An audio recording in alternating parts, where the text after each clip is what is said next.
Online for Authors, where I, Terry M. Brown, author of character-driven fiction and host of the podcast, introduce readers to characters they'd love to invite to lunch by interviewing authors, discussing their books, learning about the writing process, and even, on occasion, chatting live with a panel of authors to discuss topics relevant to both readers and writers.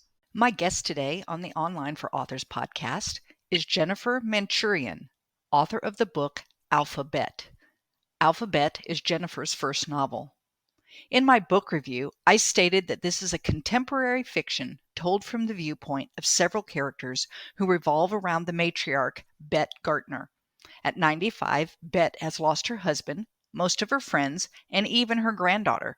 She has to rely on help from her housekeeper and a night nurse after a fall that left her reliant on her wheelchair. One morning, after what she is sure is a sign from her dead husband, Bette orchestrates a dinner party. The entire story takes place in one day, giving readers a glimpse into the past and present of Bette and those around her. Her housekeeper, aide, two neighbors, daughter and son-in-law, great-granddaughter, and what Bette hopes to be an eventual great-grandson-in-law.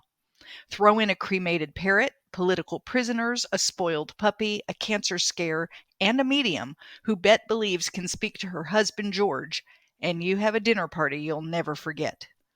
This book reminds me a bit of My Grandmother Told Me to Tell You She's Sorry by Frederick Bachman and The Authenticity Project by Claire Pooley.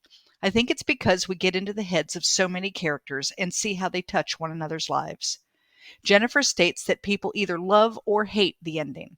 I'm in the love category, but that may be because I saw it coming. This is another must-read.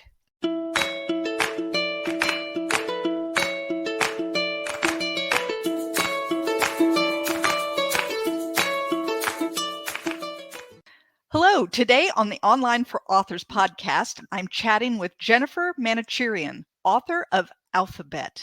Welcome, Jennifer. Thank you, Terry. My pleasure. I am so excited to have you here. So I love looking at the pictures in back of you. Oh, do you? Wonderful. I love the beach. And so everything in my office, I have pictures all around me, and they're all either the beach or Mediterranean islands or other things like that. So somewhere lovely to escape to our mind. Absolutely. So before we get started and really delving into your book, why don't you give listeners just a quick overview of what is Alpha Bette about? I will try to do my best. I am not good at being concise. That's quite all right. Alpha Bette, well, it's the story of an old woman. I won't say elderly. She's 95. She's a widow.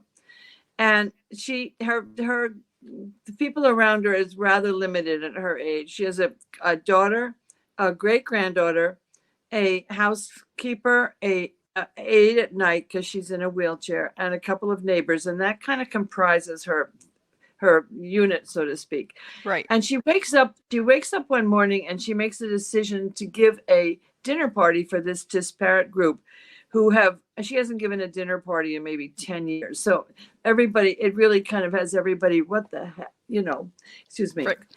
What is going on? A big mystery. And she refuses to let anybody know. She's having fun with this. Nobody's going to, is she going to be marrying the old guy in the apartment below, or, all these questions. Nobody knows what it's about. So basically it's about delving in. It's done from a point of view of different points of view. It's one of those novels that's everybody has his or her own chapter. Right. And so we get to know it all takes place over the course of that day. But during that day, we get to know all the different characters, their backstories and their interrelationships, because they all pretty much, they don't sit at that table and meet each other for the first time. They all in some way have connected. And they've also connected through the late husband of Bette, who had died about 5 years earlier. His name was George, and George is a pretty important character to everybody. So he's kind of threaded through the book as well. And so at the end, the last chapter is finally told totally through Bette's point of view, which was hard to do, but where all the threads kind of wind up, what everybody's issues are dealing with. Everybody has the arc they have to deal with, as well as Bette, and that's the story. Not very concisely told, but that's basically the story. I enjoyed it immensely. I love a good novel that has lots of characters, and having them all have their point of view is just a lot of fun for me. I think that it was just really interesting to get to know them and figure out like some were excited about coming to the dinner party, some were not excited about coming to the dinner party. Some thought, was it her daughter that kept trying to like take over and take control, and she wanted to change what was being fed to everyone, and all of the things that were going on. And I found it to be immensely intriguing. Oh, thank you. She's Alpha, her daughter is not allowed to take over. I'm sorry, until her last breath, her daughter doesn't get to run the show. Right. And you see that in her too. And she has a very distinct voice. Where did you come up with this idea? I don't have a real, this is how it came to me answer. It was really a long process, because I do screenwriting. I've written a couple of movies. In fact, last year I made a movie that hopefully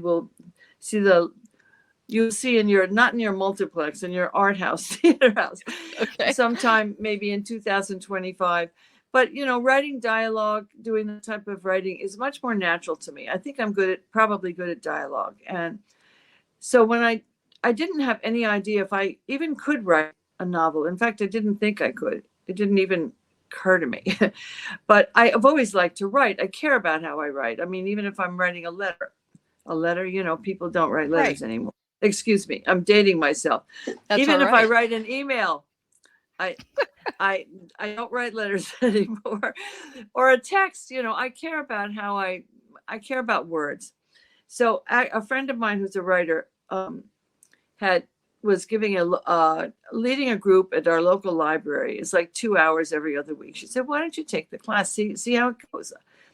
And class isn't really the right word. It's an adult group, and it's a wonderful group. I love that group. And so I did. And I actually found that I could write a 500-page story. And then it became a 1,000-word story. But the idea of a novel, it just wasn't, it wasn't something I thought I could do. But what happened is I started creating characters. And over the course of time, and let me just interrupt myself to say, my writer friends, I'm sorry, I'm a choker cougher, but it doesn't kill me. My writer, there's a group of us. In fact, I'm meeting right after our broadcast to go see a play in Philadelphia that one of our writer friends wrote, and in fact wrote it at one of our writing groups. Oh, how fun. Yeah, it'll be great, because we all meet once a year for like a week. We do a retreat, and we really work hard, and we're really good resources to each other. And so anyway, so we started, it happened at one of our retreats where I was starting to think about, maybe I could put these stories together in some way. Maybe there's a way to somehow link them. But then I'm one of these unfortunate, I don't know what the word is, people who has a lot of balls that are juggling. I've been, I've been in theater. I'm still doing theater somewhat. I'm writing a musical, a lot of stuff going on. So this book project was not always on the front burner, but I started to put it on the front burner as I started to imagine how I could actually weave these stories together in some way and integrate these people into each other's lives. And I have to say, I couldn't have done it without the help of my group, because first of all, they were very supportive, and that really helps, because when somebody says, "Hey, that's great," it's, if somebody said, "Oh God, why don't you go instead and take ballet lessons or something," maybe they started to say, "Yeah, you're a writer, you can do it." And, so I was encouraged. I started to think, okay, maybe I have the ability to do it. Now I have to figure out if I can develop the craft to do it. And it is a craft, the way you integrate everything, the arcs of everybody, the story plot. So it was like it became like an intricate jigsaw puzzle to me, to integrate all these characters who were really not integrated at all in the beginning. And at the time COVID rolled around, I was working on a musical with a few people. I've done a couple of musicals with where I've written the book of it, and I have a composer team. In fact, we're going to be seeing them in Philadelphia today. And and we've worked together. We were working on this musical, and I was also doing other things at the time. I was in theater. Anyway, that's unimportant. But when COVID rolled around, I had an office in New York City, and it closed. Unless you were an essential business, you couldn't even go to your office. So that was like in early March of 2020. Yeah. So my office closed, and I'm somebody who can't sit still. And the things that I'd been working on, I couldn't be working on the same way. So I just made a decision. Okay, I'm going to write this book. This book's going to happen. COVID, it wouldn't have happened without COVID, because I had all this time. And I also, my husband has to practically get a hook and drag me away from the desk, because I could get up in the morning and I don't even know when I've had enough. It's not a good trait, because I sit too long. It's not that healthy to do that. But I get, what the hell? Did you hear that? I heard a little something. Did you just have an earthquake? I think so. Wow. I think we did have something happen. We didn't know we would. That was really weird. Are you okay? Yeah, I'm a little startled. I mean, that was very, very weird. Where do you live? I live about a half hour outside of New York City. Do you have earthquakes there? I've never had one like that. Never. That was something. I mean, it was like a truck that's like carrying a garbage truck with a lot of stuff was going right past my door. Yeah. Everything felt like it was shaking. I'm wondering if there's anything in this room that would be moving that would tell me, but no. And my husband hasn't fainted and come up and told me what the hell's going on. So. All right. We will. Are you going to cut this out? It's up to you. I don't know. It's kind of dramatic, right? Yeah. I think maybe we'll leave it in. There you go. An earthquake. An earthquake. Wow. People okay. Well, that's almost as good as what we talked about before the Seriously, broadcast. It is. I do want you to know, though, that you are not the first author to tell me that COVID is what inspired them to finish a book. There are a number of people that I've talked with that had these passion projects kind of sitting there half done, partially, and then COVID came and it stopped the ability to do what they had been doing. Exactly. And, if I had young kids or kids I had to homeschool, I probably would have killed them. But that would have been horrible, because I have 5 children. My other than feeding my cats and my husband and my dogs, I had the freedom to devote to this. So in any event, I really dug in, and I had the help of my group. I mean, I have to say, I'm working on a second book. And that same group that I started with, my library group, yesterday we still meet every 2 weeks, and it's a lot of the same people. And yesterday I read them a chapter from the book I'm working on now, which is about one of the characters in my book, who is my favorite character, Miss Seidenstricker, who's kind of a bitter, really pathetic person. And I read them this chapter, and I honestly, the notes they give me, the observations they make, it's just, to me at least, maybe people whip off books. They don't need other people's, to look at it and give them perspective. But for me, it's like it's a village affair. I believe that, writing is a rather solitary endeavor, but being an author doesn't have to be solitary. And I think finding that writing group that can give you the feedback and help you see, are you on the right track? Are you missing something? Is there a big plot hole that you're not seeing because you know it in your head? Yeah. And why is that? Why this should be coming before that? Right. Or why did you even bring this piece up?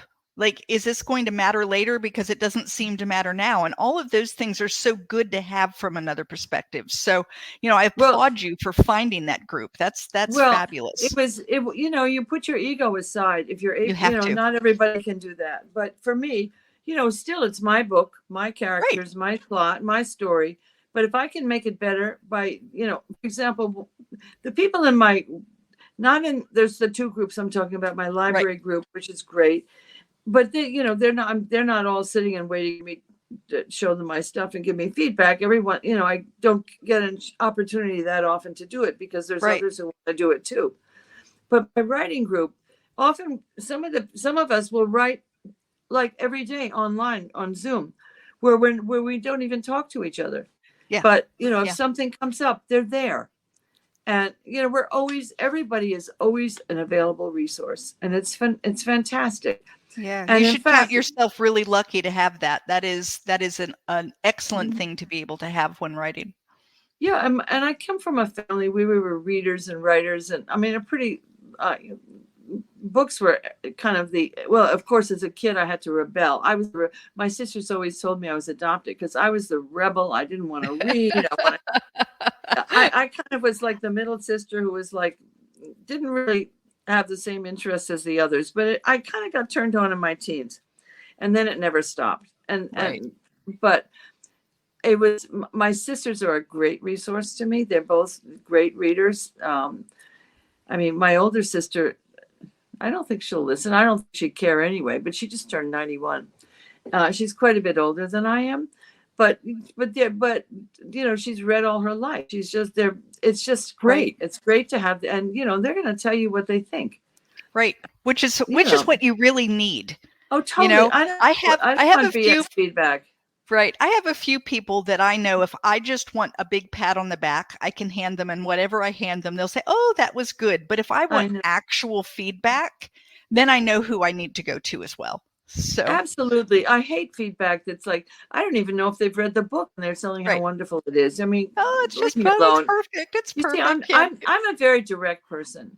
I in fact, my feedback can scare people a little bit because if I think, because I teach a little bit too on the side, and I teach screenwriting, and you know, if I think something has merit or a student has the ability to do something, I'm going to give it to them.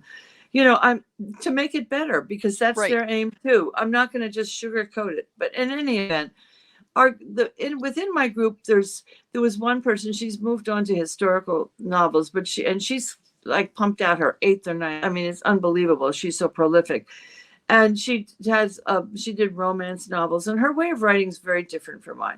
Other people, I mean, we all have different ways. One of them does like more horror things she loves it when my things get dark, because I love that too.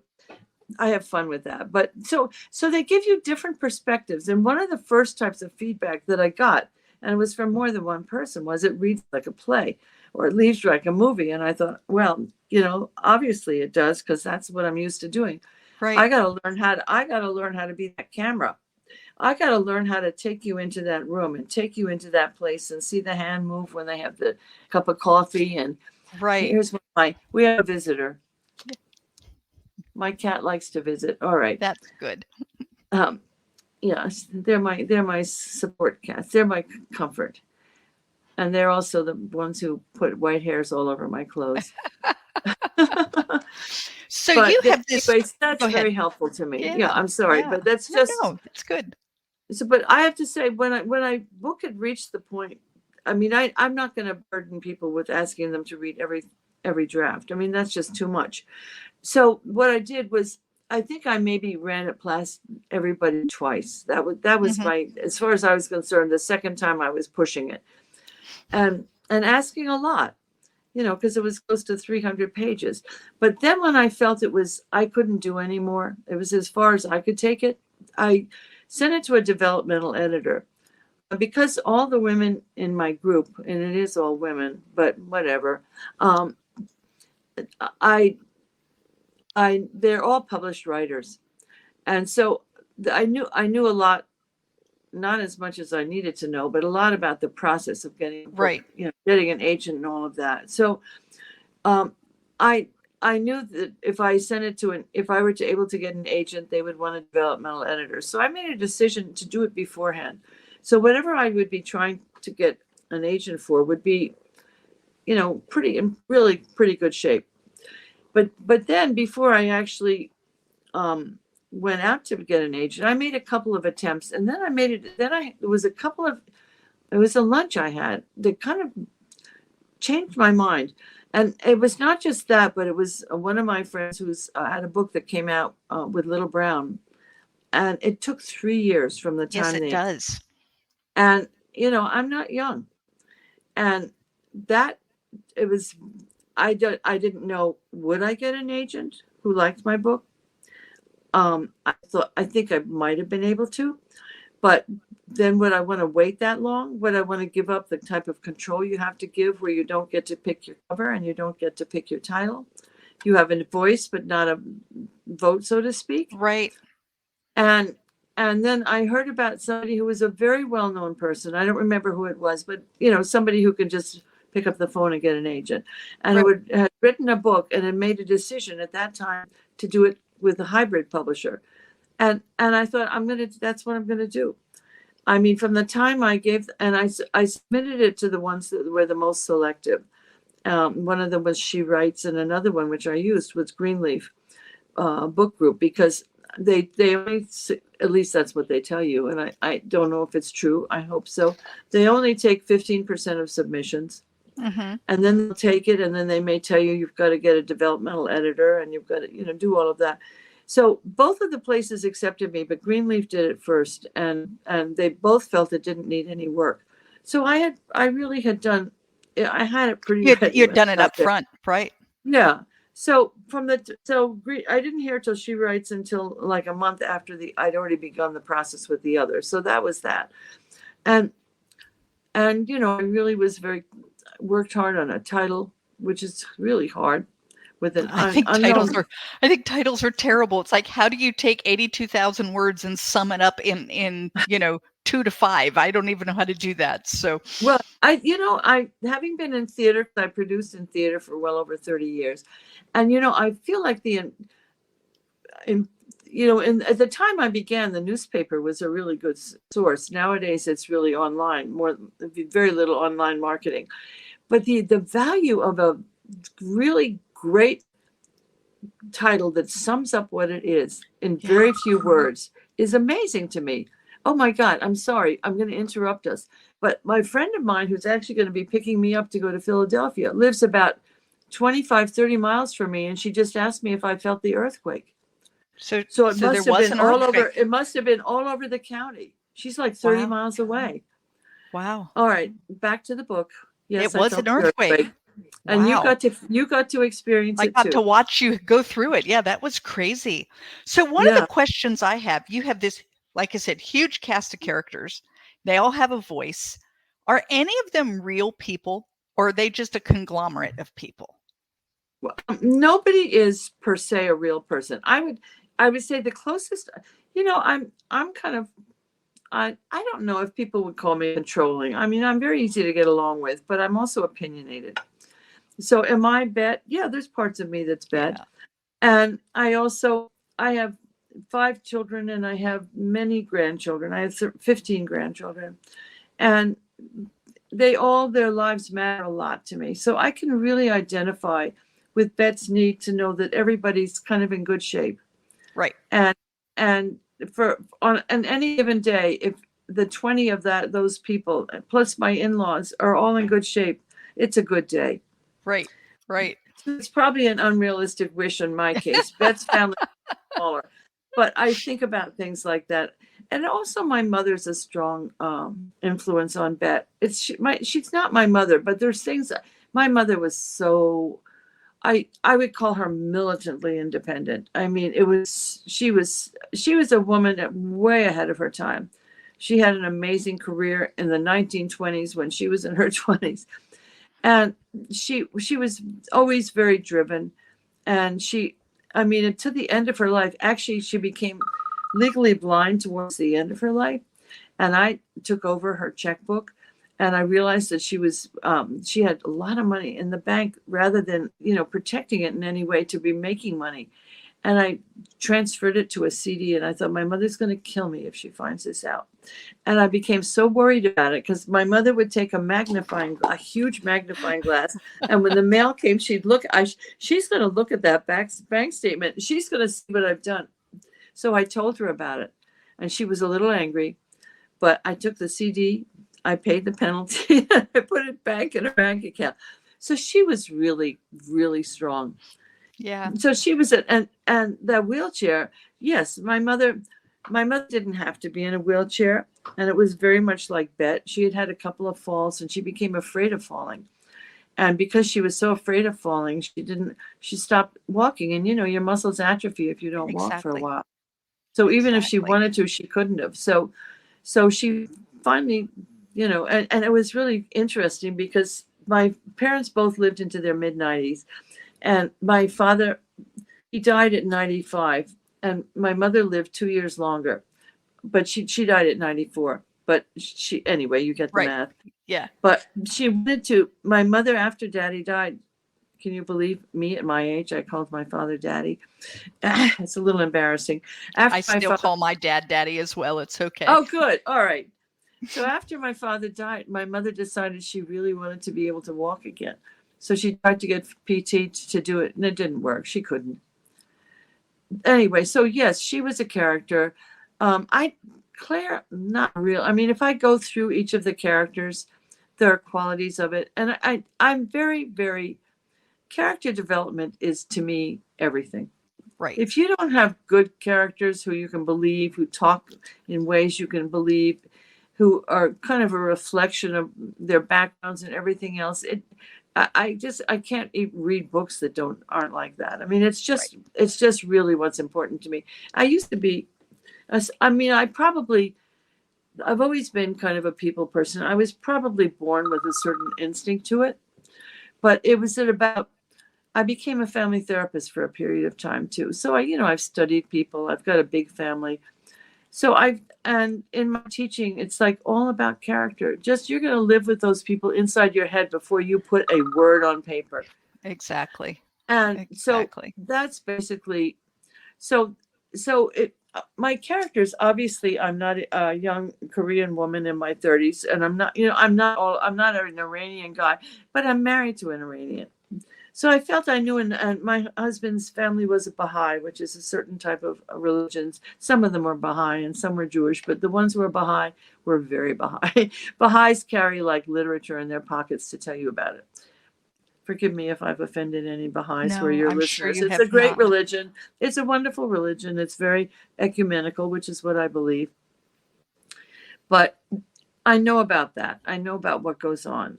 I know, I just felt like I had two characters who I took out for, first of all, because I was given the feedback I have too many characters, and I believe that. So I removed two. And two that I removed for people who I felt like I could write about authentically, but I didn't know if people reading it would think I could write about it authentically, because neither one of them was, who I am. So I removed them. But basically, George, I don't know. You're making me think about it as if I've never thought about it before. And people have asked me that before, but sometimes things come to me I haven't thought about before. Yeah. But I have to say there was, I think, more than, probably Bette's the one who has the most, or she was the most like my mother or like me. I mean, and other females, we're tough females. We didn't have brothers. So, my father was a tiny minority in our household. So we were all fairly strong characters, but I think they're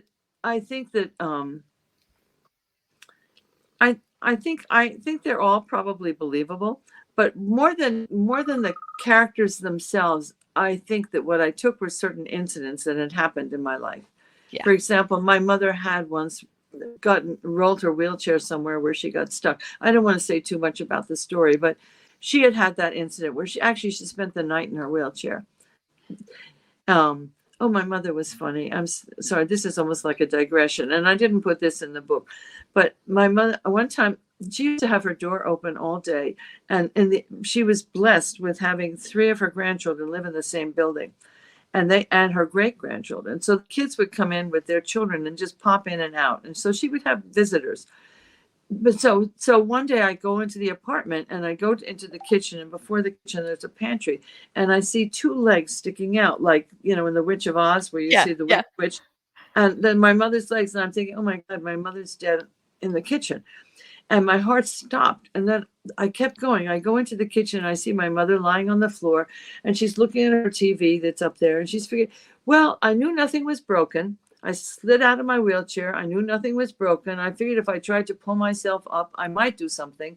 And sooner or later, somebody would come along and find me.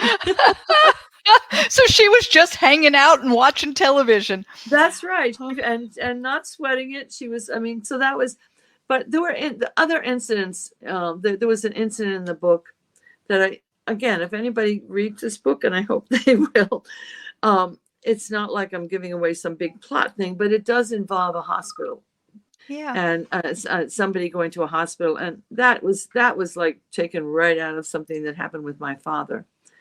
And it was, so there were little things that I kind of plucked from my life. I think that as authors, that's one of the things that we do is, we've lived a life, and a rich life. We've seen things, we've observed people, and we take little pieces and parts and put them together and create a character that this character would do this thing. So yeah, I mean, how else can we write other than from our own point of view, right? I mean, exactly. I can't. Somebody else couldn't have written my book, and I couldn't write their book. Exactly. So you said that one of your favorite characters, or that your favorite character is, now I can't remember, Miss Seidenstricker. Seidenstricker. And so she's the neighbor. And if I remember correctly, she's the across the hall neighbor, right? Right. And she's kind of a difficult character. Why is it that she is your favorite? What is it about her that you like so much? Well, I'll come back to my writing group, where I was once given a prompt about writing about an unpleasant person, somebody who's unlikable. And I think that, oh my God, I'm really sorry. I'm going to interrupt you, because I've been getting all these text things about the quake. And the person who's like 30 miles north of me has a barn. And she said the barns, it looks like it's been hit by a car. It was damaged. I mean, this was a serious quake. Well, I'm glad that you're fine and everything seems to be okay at your house. Well, I have no idea. I'm sitting in my room. I have no idea. It's amazing. My dogs didn't bark. No, they might have felt the rumbling underneath them. It's funny. I mean, my sister lived in Mexico for many years, and they had some terrible. She was there with that really bad quake. Yeah. Anyhow, I'm really sorry, but it's like a big adventure, and around where we live. Oh my God, it's like 4th of July. We had I hope nobody was hurt. Let's put it that way. Yes. So I interrupted myself and don't even remember what I was saying. So we were talking about Mrs. Seiden. Oh, Miss Seidenstricker. So it was to write a prompt about somebody who's unpleasant. Well, I didn't write about her. It's amazing when you have these writing prompts, you put your pen down and I do my fingers on my computer. And you never know where you're going to go. I mean, I love prompts. I mean, the things you come up with, you can't even, but I had a lot of fun writing it, because mostly we want people to be nice and people to like them, and we want to be liked and all of that nonsense. And so, so writing about flawed people, well, everybody has to be flawed. I mean, that was another note I got. You got to make everybody flawed. So writing about it, I had a good time doing it. And maybe it's I let all, it's like I live vicariously. I let all my own nastiness come out through her. Well, that's the best way to do it, right? There you go. Well, I mean, maybe I do it both ways, but as I get older, you get a little bit more so. But I'm kidding. But the name came from a teacher that I had in high school who I didn't like, and she didn't like me, and so. I picked her name, and she was kind of, well, when you asked about the characters, I mean, I didn't know enough about her to write much about her, other than that she made me, she didn't like me because I once cursed in class, which in the 50s was like shocking. And I got sent to the principal, and I got taken out of her class and put into another class because of it. I mean, this is all because of the word. Am I allowed to say it? Yes, go ahead. Because I said shit.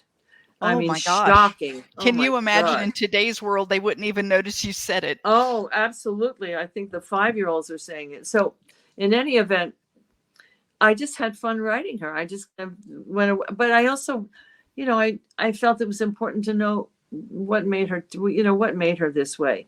And in fact, I dipped into it to some extent in this book, but she, in fact, it was really interesting because another one of my writer friends had given me something like this chart that I would have never thought about. But it was very mechanical and mathematical, and not the kind of I'm much more instinctual. So it was, I kind of fought it, but then I did it, where you take all your chapters and all your characters and you see how many pages you've given to each one, and not just how many pages, but just kind of get a sense of the flow of everybody. And I realized that she was like my star. I mean, I had too much on her, and I had to kind of really balance it. It was an amazing chart. I mean, it was very, very helpful to me. Thank you, Marsha Bradley.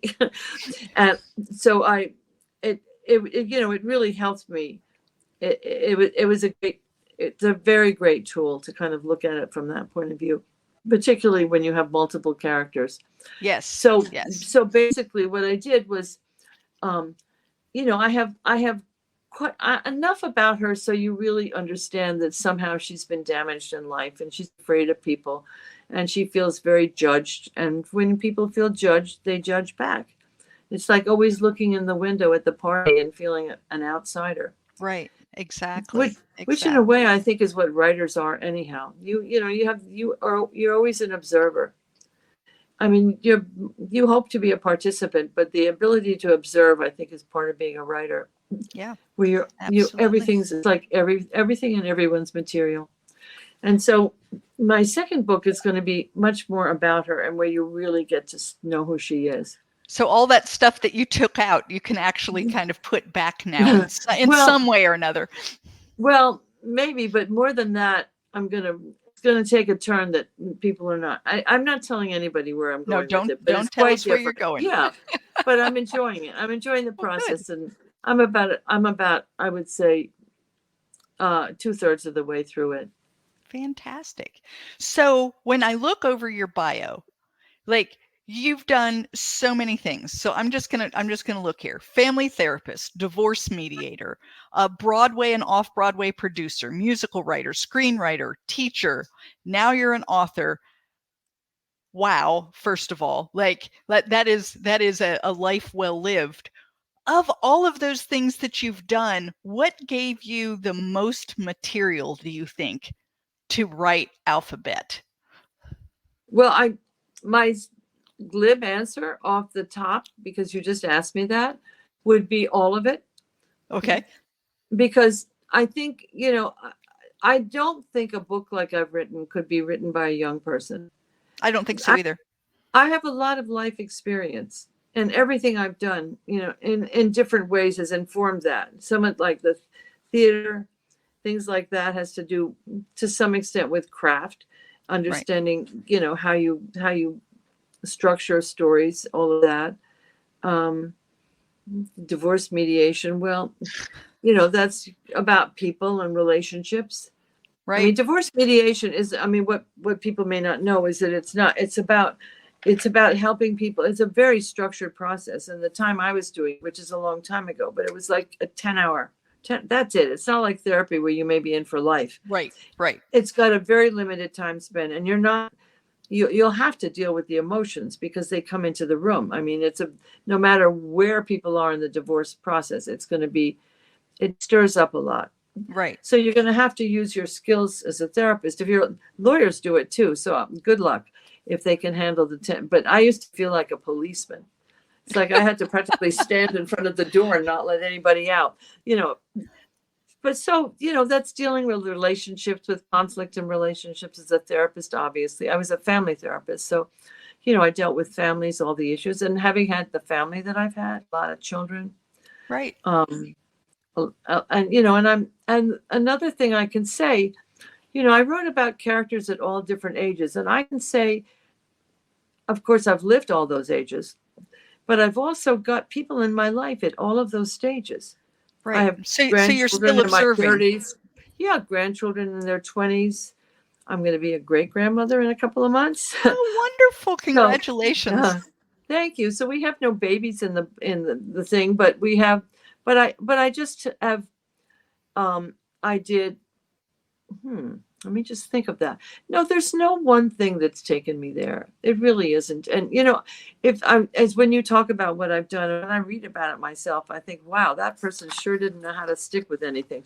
That's not what I thought. When Oh. I saw it, I thought, what a cool progression of the different things that obviously meant a lot to you. And I felt like you kind of were building one on another, and you took things that you learned in one and you started creating stories with that, and that took you to this next level. And I don't know, Goodness, I need to tape you and have that to explain it to people who don't think I'm nuts. I don't know. I get bored very easily. I don't like to do the same thing over and over. No. And so I'm often what looks like hopping from thing to thing, but I see where I went and why I went to the next thing. And no, I know. When I saw that with you, I thought, wow, what a fabulous life well lived that you did all of those things.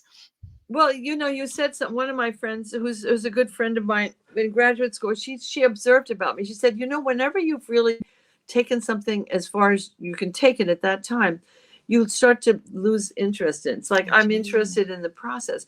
But if I think about it, and I never have actually, this conversation is making me think that I could probably say why at each stage. Yep. I made that transition. Yeah. And I remember reading a book by Catherine Bateson, who was the daughter of, what was his first name? Gregory Bateson and Margaret Mead. Mm-hmm. And I think it's called Composing a Life. And I remember reading it at a time. It's really kind of about women who have choices. And that's been I'm lucky. Let's put it that way. I've had choices. I can afford to make those changes. Yeah. I mean, if I were trying to support my family, you can forget it. We'd be eating breadcrumbs.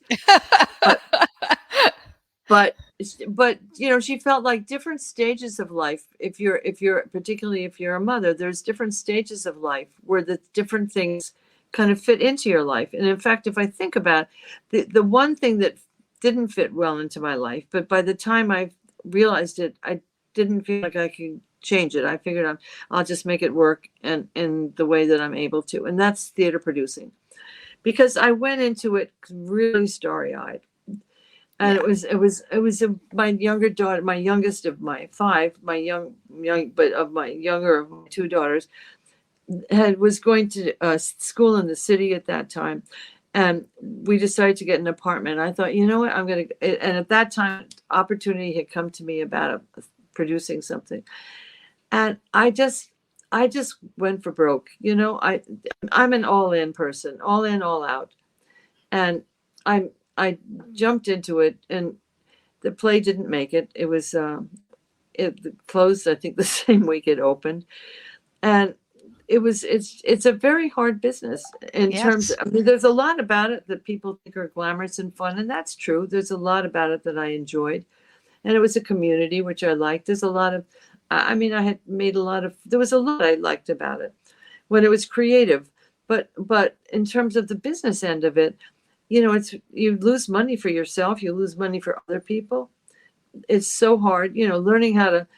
I mean, nobody's going to tell you that they have the magic formula to how to predict a success. It's unless you put Hugh Jackman in it. I mean, I'm not kidding. There are very few real stars who are a guarantee. I mean, this is just the reality. He is a guarantee.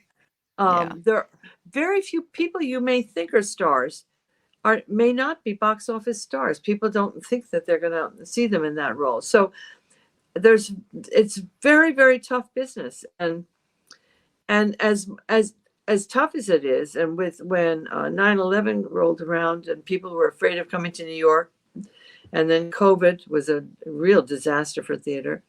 And so the end result is that more and more, in order to finance a play, more and more people got involved. And as more and more people got involved, if you were a producer who was just raising money and not the person who had gotten the project and done all the legwork, you were doing, if you were lucky, if you came to the opening, the meeting, the ad meeting the night after it opened. I mean, it just became less interesting to me because it wasn't creative anymore. It was when I was first involved. Right. And it really changed. But the reason why I say it wasn't a good fit for my life is my husband has never cared much for theater. And I had a lot of conflicts because sometimes I'd be out of town for a period of time. Right. And it got, if you lose people's money, you can't keep going back to them. And it just felt like it just wasn't a good fit for my life. It Right. wasn't.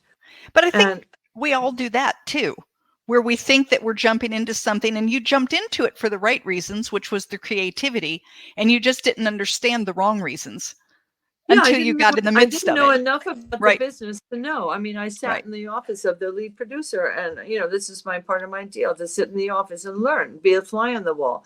And over the years, I did learn. I mean, Right. at this point, I can pretty much analyze. I pretty much know, at least financially, what has a chance.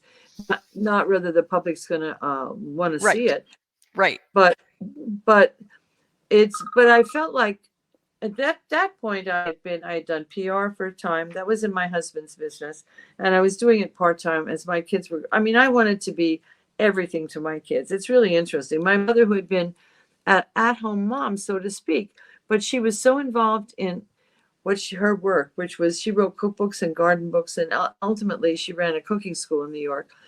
But my mother was involved in her work more than she was in raising children. I mean, she's not alive, and it sounds awful. I mean, my mother, I have enormous admiration for my mother, and I'm thrilled that I didn't have helicopter parents. I had so much freedom as a child, and I'm so glad, I'm so appreciative of it. So I'm not being critical of my mother, Right. but I'm just saying, I wanted to be the one my kids came to all the time. I wanted to be everything. So here I was trying to have careers and be everything to my kids. It was just impossible. Right. But so I lived in conflict for so long. And in theater, the conflict, I mean, it really was very, I mean, I just wasn't able to enjoy it because I felt so torn. And so I ultimately made a decision with theater that I wasn't going to, my family came first. It wasn't going to be the most, because listen, I have a lot of children. I have a husband.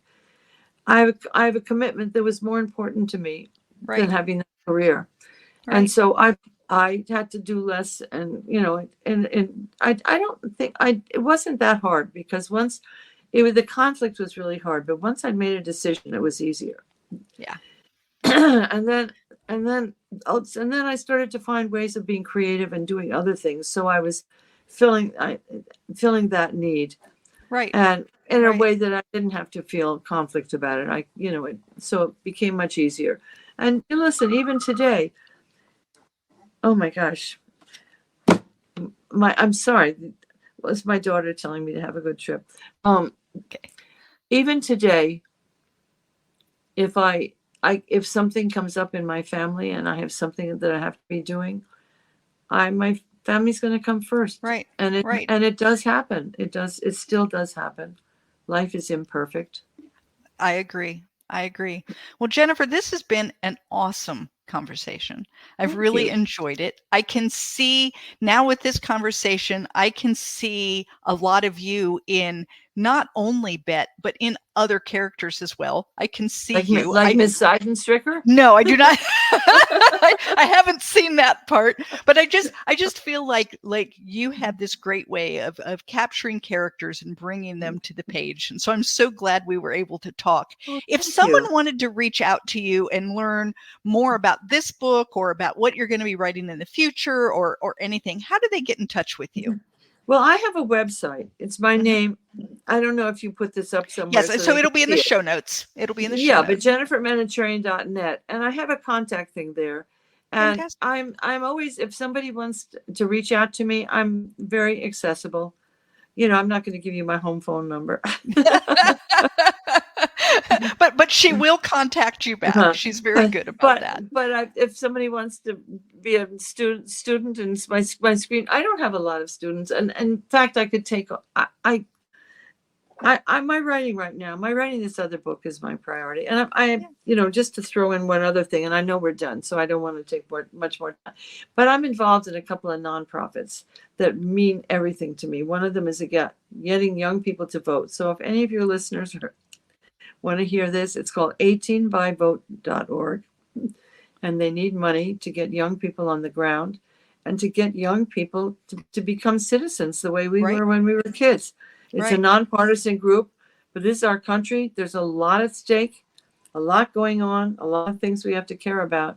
So that's really important to me, and that's part of my priorities. And another Yeah. one is, and there's another one in particular called the Peace Studio, and that's thepeacestudio.org. And the aim of the Peace Studio is to help artists in different forms of media spread messages of peace in the broadest sense of the word, whether it's anti-bullying or LGBT things or whatever it is, whatever form it takes, to reach out for kindness, to make people nicer to each other. And it's all very grassroots, because most of the same thing with messages of peace, as in getting people to vote.